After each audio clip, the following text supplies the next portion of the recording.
프로젝트 첫날, 공부는 학교에서만 한다는 도연이가 원칙을 깨고 자기 방 책상에 앉았습니다. 출발은 아주 좋군요. 둘째 날, 준환이네 집 풍경입니다.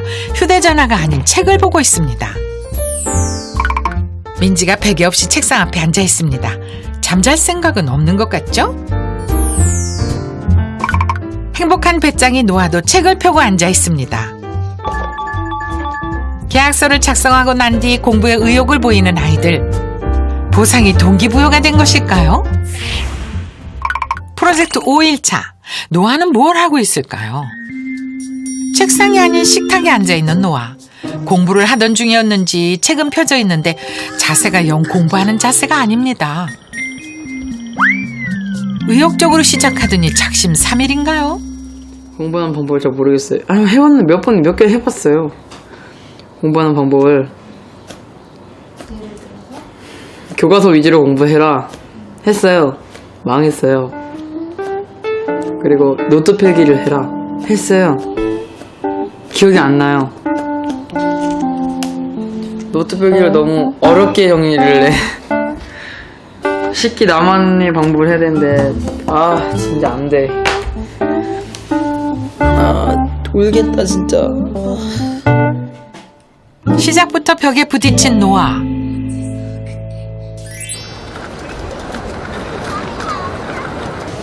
어디서부터 어떻게 해야 할지 감이 잡히지 않는다는 노아. 멘토를 만나기로 했습니다.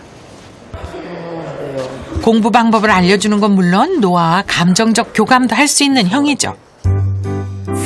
공부의 왕도 87의 출연자 고려대학교 4학년 이삼호. 이삼호 멘토는 자신의 수준에 맞는 단어장을 만들고 이를 중심으로 문장을 파악해 영어를 정복했습니다.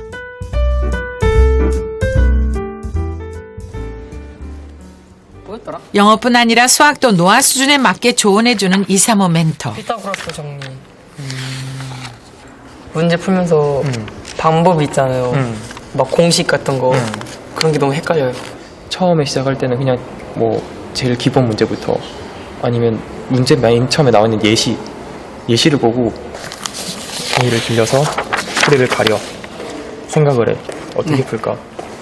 생각하는 걸 귀찮아하면 안 돼. 그리고 한 문제 가지고 시간이 오래 걸린다는 거에 대해서 죄책감을 가질 필요도 없고 천천히 차근차근히. 네. A제곱. 수학은 어려운 연습 문제보다는 예시 문제를 공들여 풀고 시간을 투자해 풀이법을 이해하라는 조언입니다. 종이접기 많이 해봤니? 아니요? 다음은 영어. 이삼호 멘토는 기초 단어도 몰랐던 자신을 영어 완전 정복의 길로 이끈 방법을 전수해집니다. 먼저 마음을 다스리며 차분하게 종이를 접은 뒤 나만의 단어장을 만드는 것입니다. 영어책을 보면서 모르는 단어를 적고 뜻이나 연관 단어도 자기 편할 대로 적는 것이 핵심입니다. 단어장을 보면은 단어밖에 없거든요. 다 했어요, 쌤. 근데 내가 직접 그 문장에서 찾으면은 내가 모르는 걸 찾을 수 있고 그 문장에서 어떤 의미로 쓰였는지를 확인할 수도 있어서 직접 찾으면서도 더 머릿속에 더 오래 남는 것도 있고. 친구들한테도 알려줄 만한 것 같아요. 안 알려줄 거예요. 나만 알 수 있는 글이에요. 이게 A. 다행히 노아는 새로 배운 공부 방법이 마음에 드는 모양입니다. 일단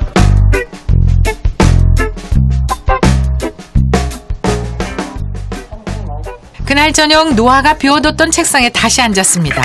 멘토에게 배운 대로 찬찬히 생각하며 책을 들여다보는 습관을 들여야 할 텐데요. 다음 날 다시 찾은 노아네. 노아가 책상을 지키고 있군요. 자세는 흐트러졌지만 노아는 계속 공부 중입니다. 프로젝트 11차 도연이네 학교를 찾았습니다.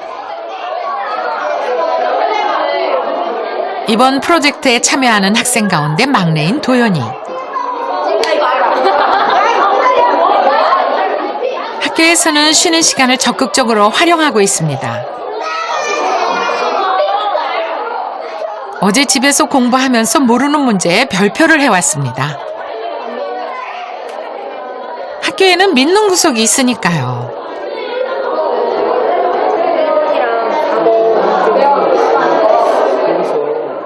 언제든 손 내밀면 잡아줄 최고의 해결사, 바로 선생님입니다. 요걸 접선의 길을 같아요. 요즘 도연이는 질문이 부쩍 많아졌습니다. 학교에서 공부한 내용을 집에서 들여다보면서 생긴 변화입니다. 그래서 57이다. 57이다. 알겠지? 집에 돌아오면 당연하게 책상에 앉아 공부를 합니다. 참가자 가운데 가장 적극적으로 변하기 시작한 아이죠. 프로젝트가 중반부로 들어서면서 부모님들에게도 변화가 나타나기 시작했습니다. 그런데 다 했어? 예, 다 했습니다.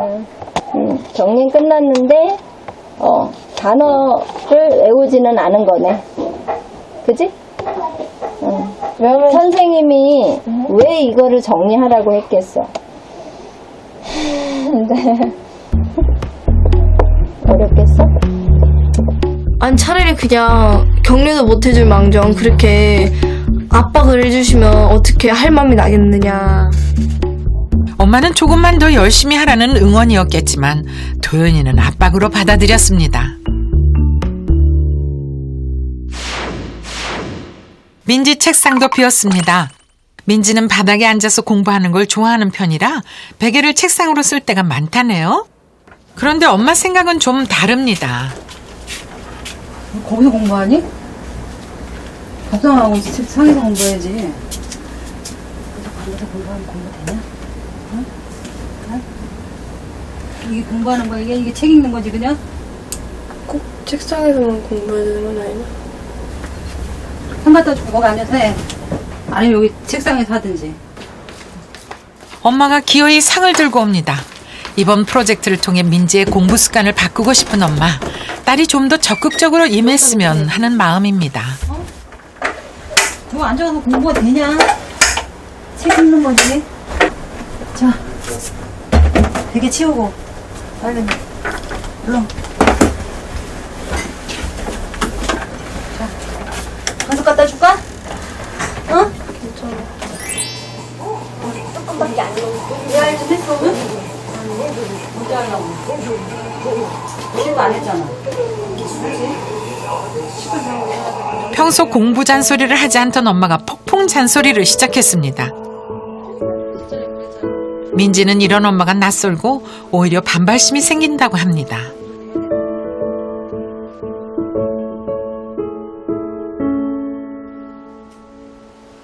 나가기 싫고 그냥 내가 왜 해야 될지 정말 가끔씩 짜증 날 때도 있고 화가 날 때도 있고. 얼마큼 했는데 이거밖에 못해서 막 이런 것도 아니고 이따 좀 해. 그런 했는데도 저걸 잔소리로 하면 도대체 내가 뭘 얘기를 해.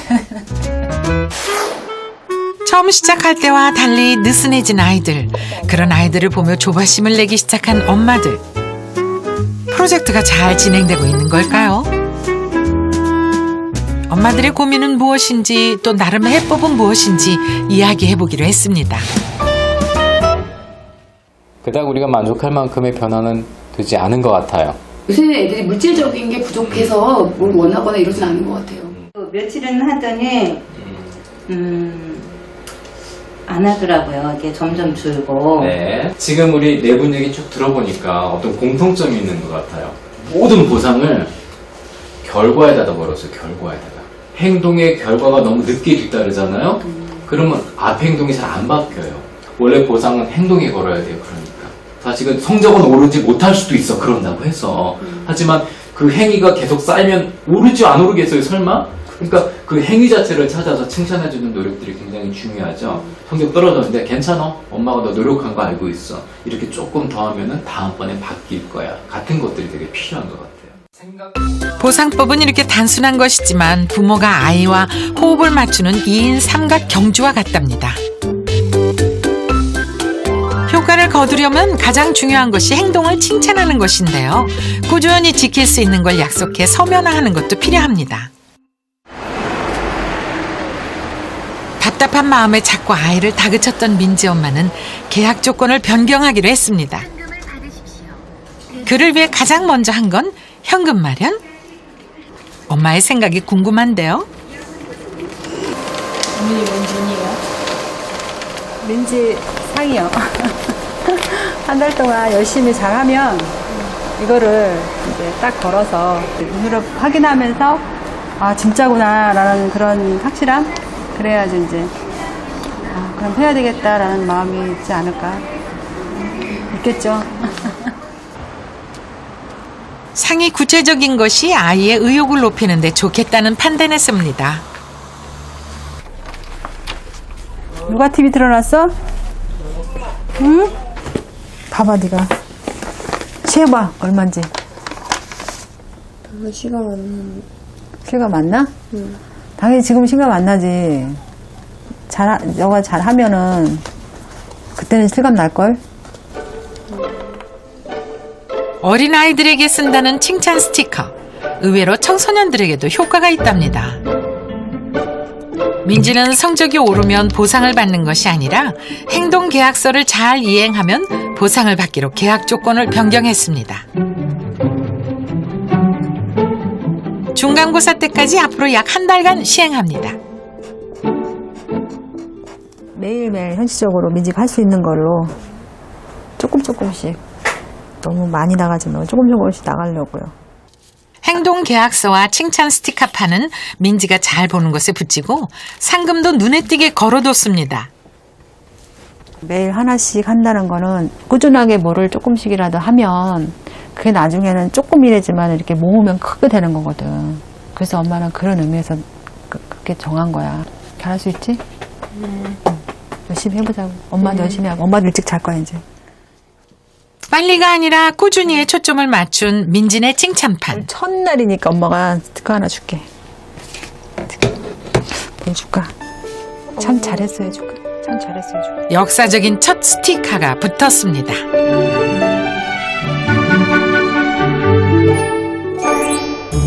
민지도 멘토의 도움을 받기로 했습니다. 안녕하세요. 너가 민지구나. 안녕하세요.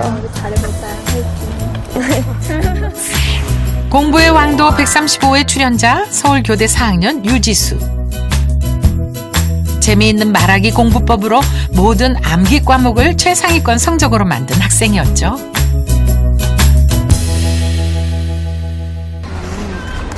특히나 시나 문학작품 같은 거 잘 안 와닿잖아. 외할머니네 집 뒤안에는 이렇게 되어 있으면 진짜 외할머니네 집 뒤안을 생각해보는 거야. 이렇게 문학은 그냥 너의 상상력을 다 들이부으면 돼. 관리에게 한국사 같은 과목은 어떻게 하는 게 좋을까요? 나중에 이거 어디서부터 어떻게 해야 돼? 이렇게 생각이 들 때는 무조건 목차부터 만드는 거야. 중앙 정치 조직이 이렇게. 이 많은 걸 다 어떻게 외우냐고 걱정하기 전에 먼저 목차를 적을 것. 한눈에 볼 수 있다는 게 되게 사소한 것 같지만 공부를 시작할 때 내가 어느 순서로 해야 되고 이게 어떠한 의미 단위로 묶여 있는지 그걸 아는 게 생각보다 되게 중요하게 다가와서 저는 이걸 꼭 알려주고 싶었어요. 민지가 얻은 조언, 목차를 만들어 내용을 한눈에 파악하기, 공부하고 남에게 설명하기입니다. 중간 점검 다음 날 준환이네도 계약서를 다시 쓰고 있는 중입니다. 준환이가 계약 조건 변경을 요청했기 때문입니다. 목표 점수는 같고 보상을 바꿔달랍니다. 친구들과 함께하는 일본 여행.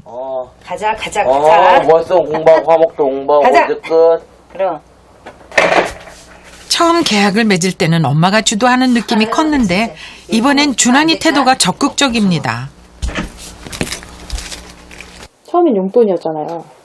아직 못하는 것도 없고 막 필요한 것도 없고 저거는 뭔가 색다른 거고 뭔가 한 번쯤은 경험해보고 싶은 거고 그니까 약간의 더 간절함? 시험을 한 달 앞두고 바꾼 보상, 간절한 만큼 효과를 볼까요? 프로젝트 16일차. 수업이 끝난 도연이를 따라 나섰습니다. 자신이 내건 보상 조건인 기타를 직접 보고 싶답니다. 그냥 일단 보러는 왔는데 입문자용으로는 어떤 거죠? 벽을 가득 채운 저 기타들 가운데 하나를 가져가느냐 마느냐 도연이의 의지에 달렸습니다. 이런 거 어떤 것 같아요? 한 번도 안 잡아줬어요. 애들 막 치는 거 보면 막 있는 사람들 보면 이렇게 다리 꼬고 맨날 이러고 치잖아요. 자연스러운 소리가 나죠.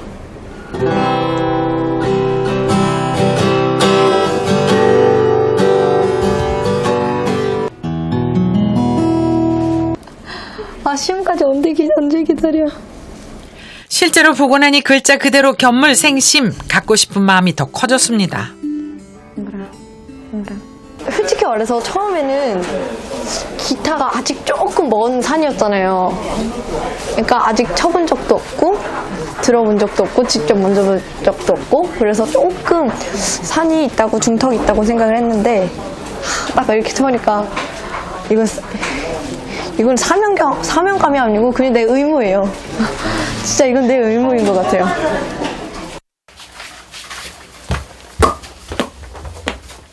방 곳곳에 오늘 촬영한 기타 사진이 붙었습니다. 이 사진들이 도연이에겐 그 무엇보다 강력한 채찍이 될 것 같습니다. 계약서 처음 쓰던 그날의 마음가짐으로 돌아간 도연이 의욕 활활 불태우며 문제를 푸는데요. 정답을 알리는 동그라미가 꽉 찬 포도알처럼 들어찹니다. 일단 목표가 있으면 적어도 그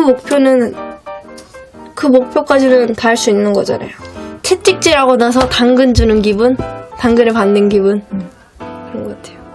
이를테면 보상을 찾는 방식이 주변을 갑자기 이렇게 둘러보다가 나 저거 갑자기 눈에 띄는 거 충동적으로 생각나는 것 이런 것들이 아니라 일정 기간 관찰을 해서 얘가 평소에 중요하다고 생각했던 것 원했던 것 오랫동안 추구해왔던 것 이런 것들이 될 때 비로소 보상이 힘을 가지게 되거든요.